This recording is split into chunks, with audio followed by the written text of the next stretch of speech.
तो ये वाली वीडियो कमजोर दिल वाले लोगों के लिए नहीं है, क्योंकि ये जो बंदा है इसका गेम प्ले एकदम दिल दहला देने वाला है। ये वैसा बंदा है लिटरली जो कंपेटिटिव में मोन्टाज की क्लिप्स निकाल लेता है। जैसी हमारी क्लासिक की मोन्टाज की क्लिप्स होती है वैसी ये कंपेटिटिव में निकाल लेता है और कंपेटिटिव में चाइनीज रिफ्लेक्सेस देता है बंदों को। ये बंदे का नाम है ओसल और ये डीएस गेमिंग के लिए खेलता है। 22 इयर्स का एक कोरियन प्लेयर है और इसके जैसा 5 फिंगर गेम प्ले कंपेटिटिव में तुमने शायद ही पहले कभी देखा होगा। तो बिना किसी देरी के लेट्स गेट स्टार्टेड। अब बहुत सारे पॉइंट्स हैं जिसमें से पहला पॉइंट है यहाँ पे कार स्प्रे। और इसे कार स्प्रे में ना तुमको ट्रेसिंग के साथ साथ एक अलग प्रेडिक्शन दिखेगी। प्रेडिक्शन से मतलब है ये इतना ज्यादा फास्ट है कि आप स्लो मोशन में देखोगे तो स्कोप खोलते ही कितनी जल्दी इसने प्रेडिक्ट कर लिया था, क्योंकि अगर गाड़ी उछलती नहीं तो यहीं पे बंदे को गोली पड़ती। उसके बाद भी स्प्रे के बीच में गाड़ी उड़ी तो कितनी जल्दी प्रेडिक्ट करके स्कोप ऊपर भी लिया है और गाड़ी लैंड करने से पहले बंदे को गिरा भी दिया।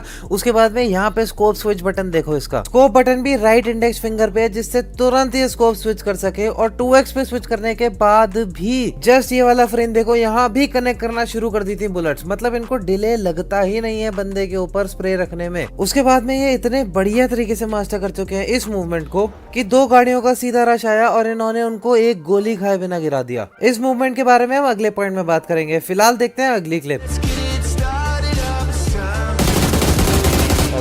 अगर तुम यहाँ देखोगे ना तो तुम्हें पता चलेगा ये पूरी एक्यूरेसी के साथ में गिरा है, ये कोई तुक्के से नहीं मारा है। 150 मीटर्स पे इतनी छोटी सी विंडो से नीचे से ऊपर जाती हुई गाड़ी को मारा है। और सोचो 150 मीटर्स पे अगर ये हाल है तो अगर क्लोज रेंज में गाड़ी जाएगी तो फिर क्या करेगा ये। और अब ये जो सीक्वेंस आएगी यार, ये सच में तुम्हारा दिल दिला देगी भाई। इतने से फ्रेम से पहले एक बंदे को उतारा, फिर राइट साइड से आराम से एंगल लिया और पूरी स्क्वाड को वाइप कर दिया गाड़ी के पीछे पीछे से। और सीरियसली जब तुम इतनी ज्यादा तेज जाते हुए कूप को इतनी छोटी सी विंडो से ऊपर नीचे एंगल जाने के बाद भी ट्रेस होते हुए देखोगे और इतनी तेज जाती हुई बग्गी में भी बंदों को 8 बुलेट्स में उतरते हुए देखोगे तो तुमको मानना ही पड़ेगा कि एक्यूरेसी कुछ नेक्स्ट लेवल है। और यही एक्यूरेसी, यही स्पीड तुमको इनके नॉर्मल बंदों में भी दिख जाएगी। क्योंकि यहाँ देखो, पहले आराम से इस बंदे को मार रहे थे और जैसी बग्गी आती हुई देखी लेफ्ट साइड में तुरंत स्प्रे ट्रांसफर कर दिया और वही डैमेज देने की वजह से उन्हीं दोनों बंदों को नॉक भी कर दिया। और वही चीज यार इनके यूएमपी के स्प्रेज में भी दिखती है, क्योंकि उसमें बुलेट की वेलोसिटी स्लो होती है। ये बंदा उनसे भी ट्रेस कर देता है। जैसे यहाँ पे देखो, आराम से बात करेंगे इनके दूसरे पॉइंट की, जिसको मैं बोलता हूँ मोन्टाज क्लिप्स।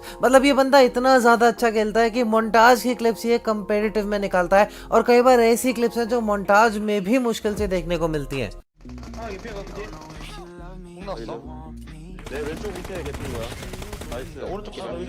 सच में अगर तुम इसको फिर से देखोगे ना तो इस क्लिप की ब्यूटी तुम्हें समझ में आएगी कि बंदा नॉक भी हुआ नेड से, साथ में इन्होंने 90 डिग्री घूम के बंदे को आयरन साइड से रिफ्लेक्स में गिरा भी दिया। उसके बाद में अगली ही क्लिप आती है ये, जहाँ पे बंदे को ये क्लोज रेंज में ऐसे मारते हैं।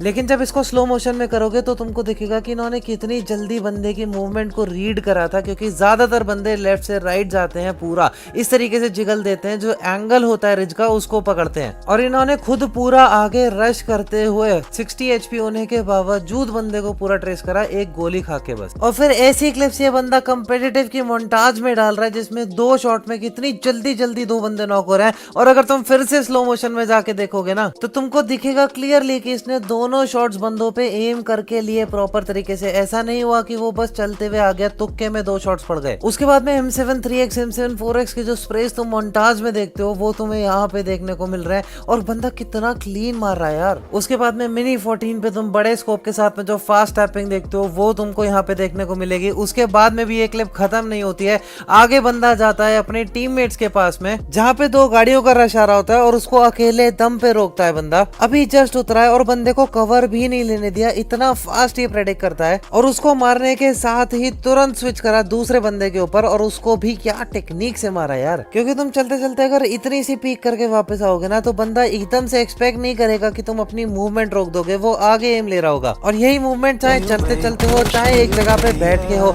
इस बंदे की पूरी मास्टरी है। और कंपेटिटिव में वो ऐसी जगहों पे काम आता है। देखो इवन इस पोजीशन में ऐसे बैठने की वजह से किसी को एंगल ही नहीं आया और तभी बंदे के रश करते ही पूरा फ्री फायर रख के एक को गिराया, दूसरे बंदे को भी आइडिया ही नहीं था कि ये यहाँ पे बैठे हुए हैं।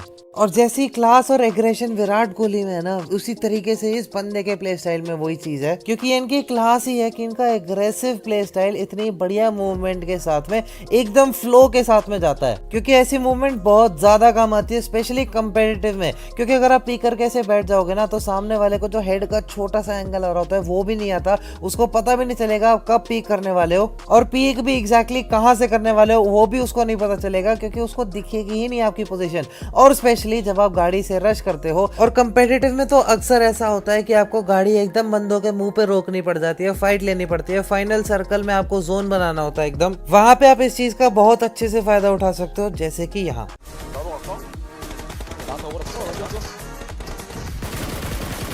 यहाँ पे इनके पहले गाड़ी ठुकी और फिर इसके बाद में ये प्रोन होने के बाद में, क्योंकि ये क्राउच करके एकदम पीक करके बैठ गए, तो पहले तो देखो गाड़ी की विंडशील्ड के साथ में कितने अच्छे से अलाइन हो रहा है सर इनका, और क्योंकि सामने वाले को इनका सर दिखा नहीं तो उसने बस भागने की कोशिश करी और वो पूरा ट्रेस हो गया। उसके बाद में देखो फिर से इन्होंने रश करने के लिए भी कितना ज्यादा इनके लिए कन्वीनियंट हो जाता है ये, कि इस पोजीशन में अगर ये अकेले होते तो सीट चेंज करने की जगह ये ड्राइवर सीट से ही उतरते, इस जगह पे पीक करके बैठते और फिर एंगल बना के आराम से मार सकते थे। लेकिन क्योंकि टीममेट्स भी इनके साथ में थे तो आराम से इन्होंने सीट चेंज करके उसको मार दिया। अब इसके बाद में अगला पॉइंट आता है मेरा इनकी नेडिंग स्किल्स का, और इसमें एक ऐसा पॉइंट आएगा जो बहुत ज्यादा जरूरी है, स्पेशली 5 फिंगर प्लेयर्स अगर वो करने लग जाए तो उनको बहुत ज्यादा मदद मिलेगी नेड्स करने में। उसके लिए देखो पहले ये वाली क्लिप।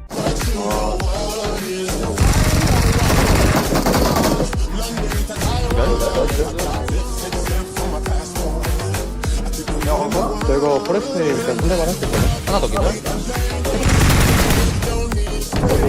안으로 깎게.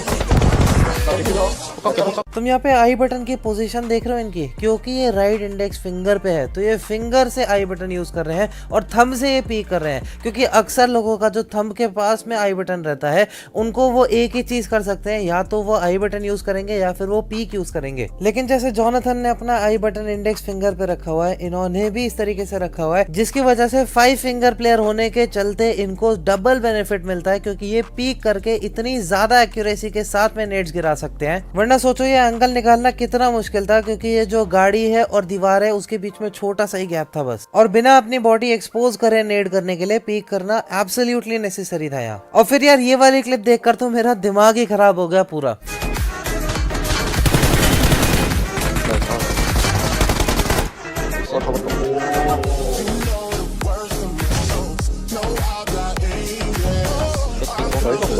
अब इसकी मुझे एक ही पॉसिबिलिटी समझ में आई कि यहाँ पे जो बग्गी लगी हुई थी, इन्होंने इसका साउंड सुना होगा, जिससे उनको आइडिया होगा, बहुत अच्छे से अवेयर होंगे उस बंदे के भी। और यहाँ अगर तुम देखो इनके टीममेट ने राइट वाले बंदे को नॉक करा, इन्होंने अपने सामने वाले बंदे को नॉक करा था, और जैसे ही एंगल्स इनके पास क्लियर हो गए तुरंत इन्होंने अपनी डायरेक्शन पूरी चेंज कर दी नेड की, और वहीं पे रिज पे फेंक दिया पीछे, और वहां पे भी किल निकाल लिया। तो ये एक नहीं 2-3 चीजों की वजह से नेड बहुत ज्यादा स्पेशल था, अंडर एप्रिशिएटेड रह गया ये, अंडर ना होते हुए भी। और ऐसी प्रेजेंस ऑफ माइंड और ऐसा साउंड सेंस तुमने बाकी प्लेयर्स के में भी देखा होगा, लेकिन इस तरीके से नेड्स करते हुए बहुत ही कम प्लेयर्स को देखा होगा ऐसे नेड्स के नॉक निकालते हुए। और इन्होंने एक एक्स्ट्रा चीज कर रखी है कि अपनी राइट फिंगर को ना पूरा ओवरलोड कर रखा है। राइट इंडेक्स फिंगर से ये ओपन तो करते ही है जो ज्यादातर प्लेयर्स करते हैं, लेकिन ये एफपीपी स्विच भी उससे करते हैं, आई बटन भी इस पे डाल रखा है, स्कोप स्विच बटन भी इन्होंने अपने राइट इंडेक्स फिंगर पे डाल रखा है, जिससे इनको ये मच नीडेड स्पीड मिलती है अपने गेम प्ले में। और कंपेटिटिव में ये छोटी छोटी चीजें भी बहुत ज्यादा मैटर करती हैं, क्योंकि ये चीजों पे आपकी मसल मेमोरी होना बहुत जरूरी है,